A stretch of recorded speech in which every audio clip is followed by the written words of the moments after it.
Eu vim a Curitiba para uma entrevista exclusiva com o juiz Sérgio Moro, que está de mudança para Brasília a partir de janeiro. Ele assume o Ministério da Justiça e Segurança Pública. Licença.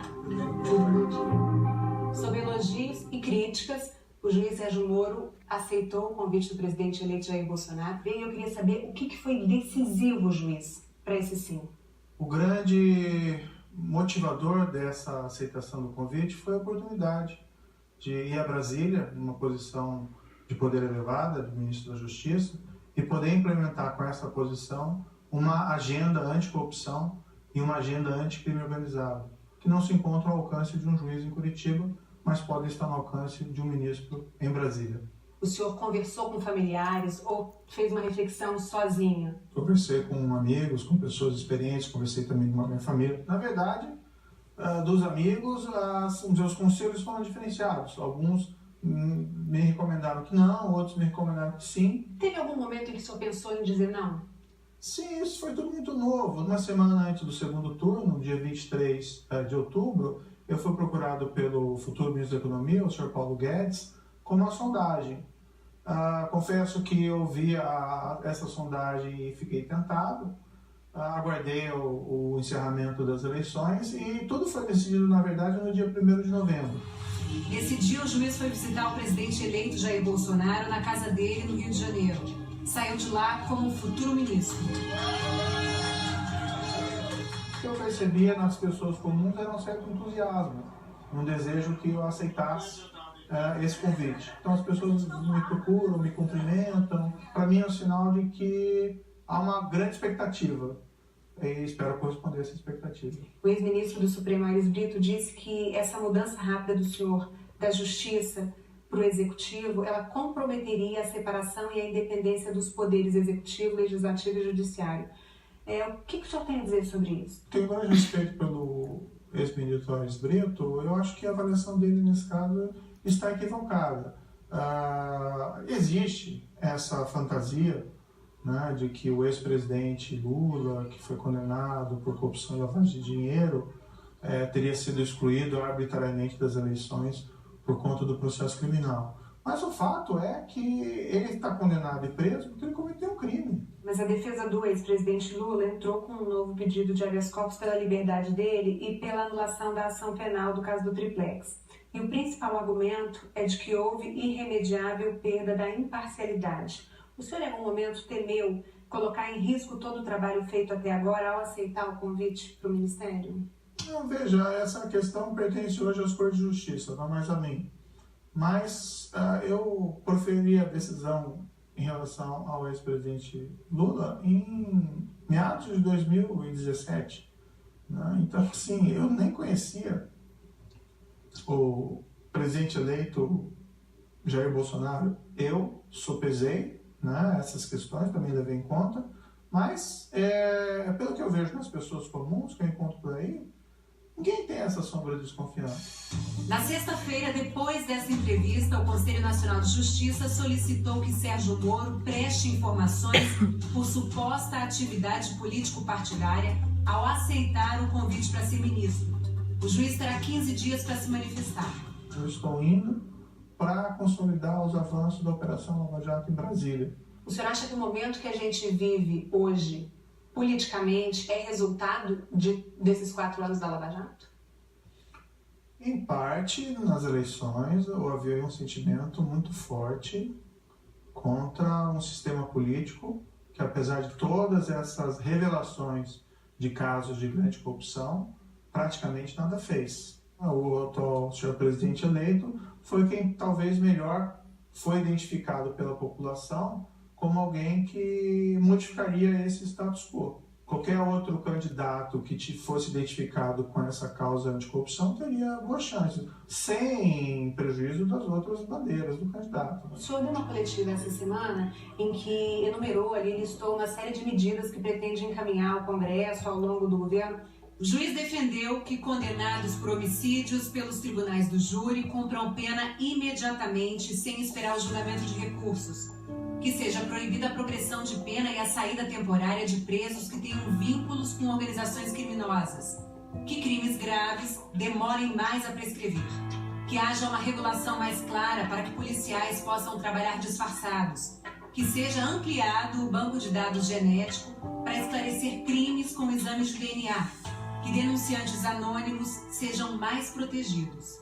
Entre as propostas e bandeiras de campanha do presidente eleito está a flexibilização da posse e do porte de armas. O que seria isso na prática, essa flexibilização? As regras atuais são muito restritivas para o posse de arma em casa. Posse é a pessoa ter uma arma dentro de casa, não ela sair por aí passeando com a arma. E é porte, é diferente. Hoje a gente tem uma pessoa com 25 anos que preenche uma série de requisitos, passa por uma série de testes psicotécnico, antecedentes criminais, e se ela comprovar que ela tem uma necessidade de, por algum motivo de ter uma arma, ela consegue ter uma arma. Aí o que isso mudaria? Eu acho que isso não pode ser muito além de uma afirmação, de que eu quero ter uma arma em casa, eu estou preparado, eu não tenho antecedentes criminais, eu fiz os testes psicotécnicos, e assim, eu quero ter uma arma para mim, vamos dizer assim, que eu me sinto mais seguro por isso. Vários estudos mostram que esse armamento não obrigatoriamente reflete numa diminuição da criminalidade. Acho que a questão não é exatamente diminuição ou não da criminalidade. O senhor presidente foi eleito com base nessa proposição e me parece que existe aí um compromisso com seus eleitores. O senhor, como juiz, tem o direito a ter uma arma em casa. Sim. O senhor tem uma arma? Sim. Mas não anda armado. Bem, aí são questões relativas à segurança pessoal para eu responder, mas normalmente não. Tem alguma coisa que tire o sono do senhor hoje? Hoje, olha, eu exerço a profissão de magistrado na área criminal e não raramente me deparei com casos muito difíceis. Isso sempre envolve uma situação de risco, mas vão ser tomadas as providências necessárias para assegurar a minha proteção policial durante esse período e também das pessoas a mim próximas. A gente teve no ano passado 62 mil homicídios no Brasil. Qual a meta do senhor para daqui 4 anos em relação a esse número? Não tenho condições de me comprometer com um percentual de redução específico, porque veja, isso não é exatamente matemática. O que é importante, no entanto, é iniciar um ciclo virtuoso. Essa semana a gente teve no Rio de Janeiro uma operação no Complexo da Maré em que 5 pessoas foram mortas. Isso é uma coisa recorrente. Onde que o poder público está errando? O Estado realmente tem que ter uma política mais rigorosa em relação a essas organizações criminosas. Segue 3 padrões: investigações sólidas, direcionadas à organização e aos seus líderes, prisão dos líderes, isolamento dos líderes, confisco do produto da atividade criminal e do patrimônio da organização. É assim que se desmantela a organização criminosa. O criminoso vai para a cadeia, o policial vai para casa. O confronto é o que tem que ser evitado ao máximo. Mas hoje, na situação que a gente tem, o confronto é quase que diário. Essa é uma situação que tem que ser evitada. Como reverter isso para que esse confronto seja evitado? Não é uma coisa simples, vou dizer assim, não vai acontecer isso depois de janeiro? Pode acontecer, mas são situações indesejadas. Não pode se construir uma política criminal, mesmo de enfrentamento do crime organizado, baseado em confrontos de tiroteio, porque o risco de danos colaterais é muito grande. E não só danos colaterais, mas o risco para o policial. O governador eleito do Rio de Janeiro, Wilson Witzel, ele prevê o abate de qualquer pessoa que esteja portando um fuzil. O senhor, como juiz, também vê amparo legal nessa proposta? Não me parece razoável que o policial tenha que esperar o criminoso atirar nele com uma metralhadora ou com um fuzil antes que ele possa tomar qualquer providência, certo? Eu tenho minhas dúvidas se isso já não é acobertado pela legislação, mas nós vamos estudar se é necessário uma reformulação da lei nesse sentido. Eu não tenho condições de agora efetuar uma crítica apropriada, porque eu não sei exatamente o que ele está defendendo. Ele está defendendo, inclusive, a compra de drones possam ser usados para, por exemplo, se tiver um bandido numa comunidade no Rio de Janeiro com um fuzil na mão, para que se possa atirar. Ele diz que vai defender os policiais juridicamente para que isso seja feito. Aí teria que sentar com ele e conversar e entender exatamente qual é o nível de concreção dessa proposta. Se está numa situação de confronto policial, um risco ao policial de ser alvejado num confronto, eventualmente. Não, a proposta dele vai além, desculpa. Mas assim, eu não sou assessor do governador.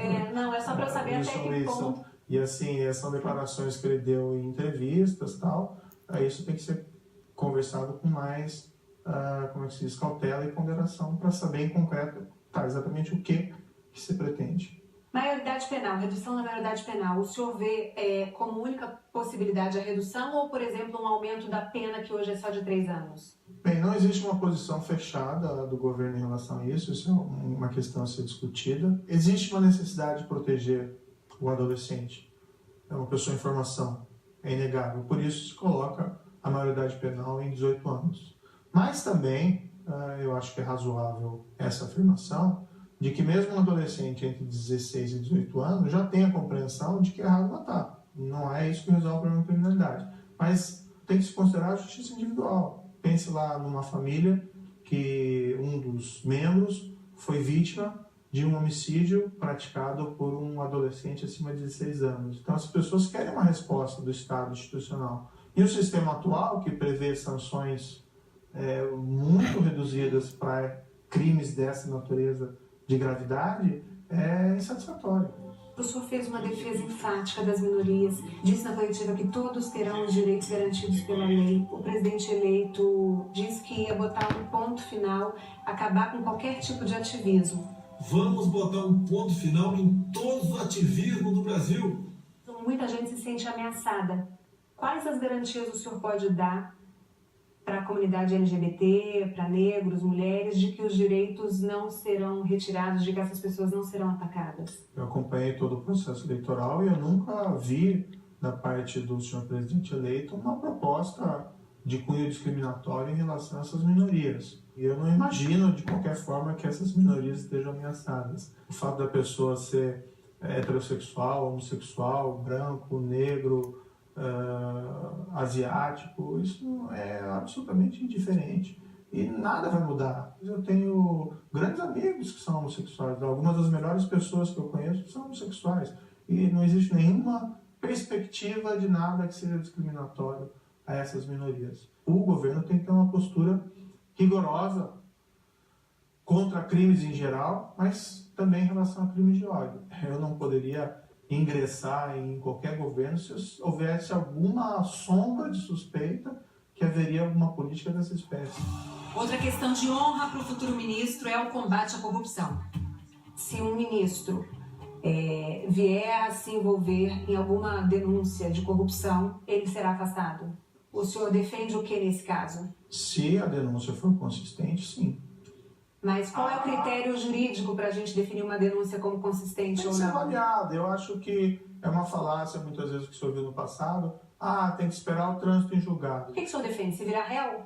Não, eu defendo que em caso de corrupção se analise as provas e se faça um juízo de consistência, porque também existem acusações infundadas, as pessoas têm direito de defesa, mas é possível se analisar desde logo a robustez das provas e emitir um juízo de valor. Não precisa esperar as cortes de justiça proferir o julgamento. E aí esse juízo de valor seria dado por quem? O senhor, como ministro da Justiça, iria analisar e fazer esse juízo de valor para aconselhar o presidente a demitir o ministro em questão? Provavelmente. Ou algum outro conselheiro do que me foi assegurado, e é uma condição, não é bem uma condição, não fui lá estabelecer condições, mas eu não assumiria um papel de ministro da Justiça com risco de comprometer a minha biografia, o meu histórico.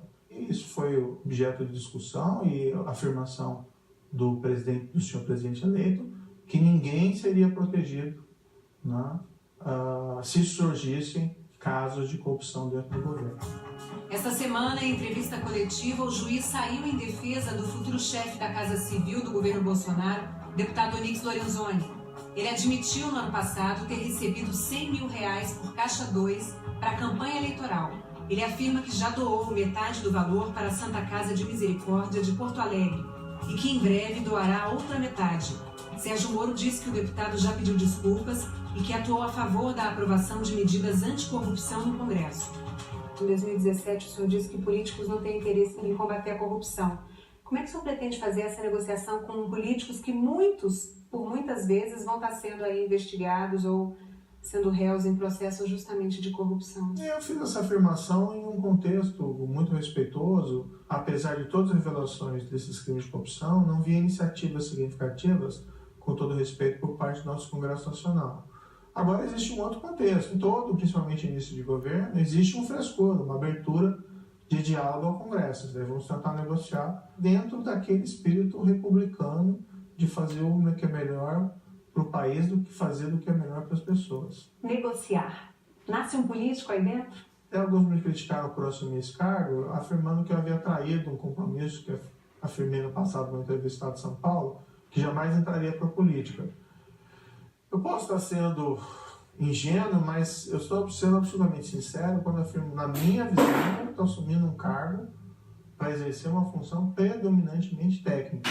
Eu não me vejo num palanque ou candidato a qualquer espécie de cargo em eleições. Isso não é a minha natureza. Há 4 anos, se alguém dissesse, o senhor vai ser ministro da Justiça daqui a 4 anos, o senhor concordaria com isso? Não, de forma nenhuma. A Operação Lava Jato ela começou pequena, ninguém tinha ideia da dimensão que aquilo ia tomar. No fundo, foi meio um efeito bola de neve. Jamais poderia cogitar que haveria essa possibilidade de assumir essa posição. Então, só há de concordar comigo que o senhor também não pode dizer que daqui a 4 anos não será, por exemplo, candidato à presidência da República. Não, eu estou te falando aqui, não você. Eu não sou um político que minto, desculpe, com todo respeito aos políticos, né? Existem bons e maus políticos, mas existem maus políticos que às vezes faltam com a verdade. Eu não estou faltando com a verdade. Mas o senhor então é um político do tipo que não mente? Não, eu sou uma pessoa. Na minha perspectiva, eu estou indo assumir um cargo predominante. Não, é porque foi o senhor que falou, eu não sou um político que minto. Não sou nem um político e nem não minto. Eu acho que a profissão da política é uma das mais nobres que existe.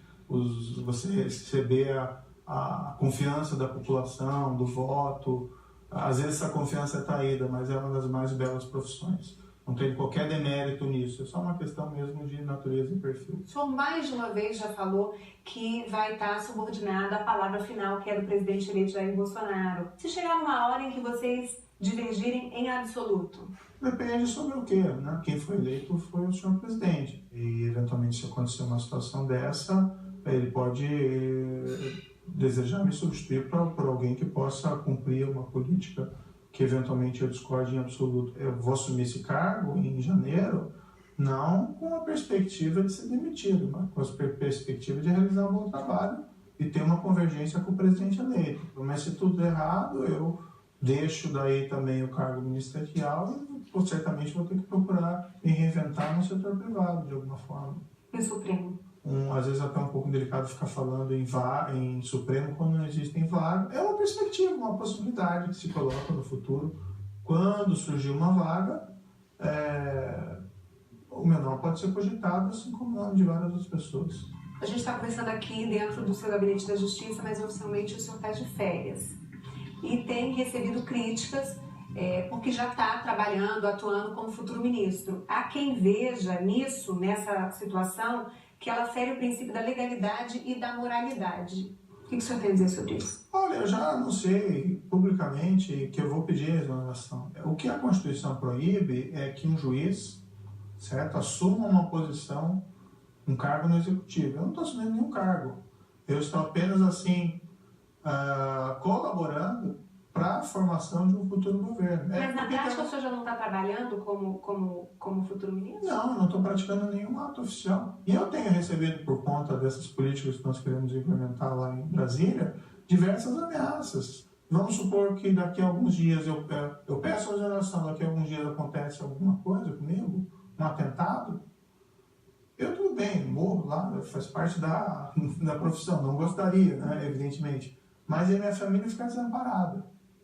Fica sem qualquer pensão. O que eu espero é passar esse período de férias, a meu ver não estou fazendo nada de errado, e em seguida eu assumo. Está de malas prontas para Brasília? É um período literalmente de transição, então se fica lá, se fica aqui, tem que planejar bastante, né, já ir definindo as pessoas e políticas a serem adotadas.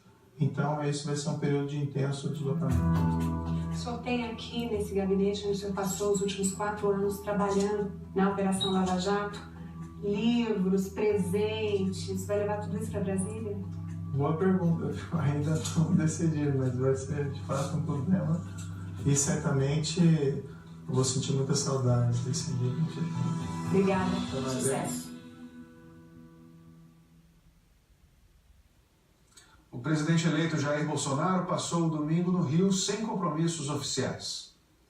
O presidente eleito saiu pela manhã do condomínio onde mora, na Barra da Tijuca, para ir a um caixa eletrônico. Segundo a assessoria que divulgou os vídeos, Jair Bolsonaro sacou dinheiro para pagar um churrasco para os seguranças que o acompanham. Ele usava um colete à prova de balas debaixo da camisa. Em seguida, o presidente eleito parou em um quiosque da praia, cumprimentou apoiadores e posou para fotos. Em outro quiosque, voltou a